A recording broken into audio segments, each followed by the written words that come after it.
In today's video, I'm going to teach you how to import cookies into AdsPower. To get started, open the AdsPower application on your computer. Once you're inside, create a new browser profile by clicking the plus new profile button, or if you already have a profile set up, simply open it for editing instead. The goal here is to place your cookie data directly into the profile so it can be used the next time you launch it. After that, make sure you stay in the General Settings tab. This is important because the cookie import area is located right here, and you won't need to switch to any other section for this process.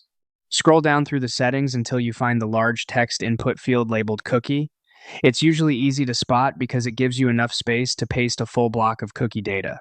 Next, go to your data file and copy the raw cookie text string. This may be formatted as a JSON-style layout or in the Netscape cookie format with column-based entries. Either one can work, as long as you copy the full cookie content accurately.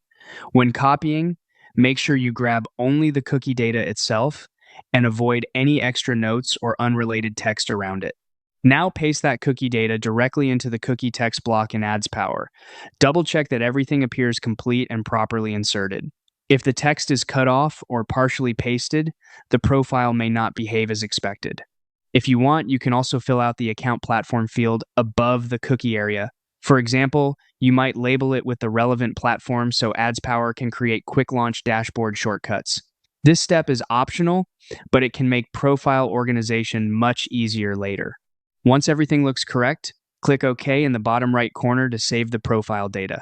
Then, when you click Open to run the profile, AdsPower will automatically inject the active cookies, allowing the session to load and log in instantly without needing a password.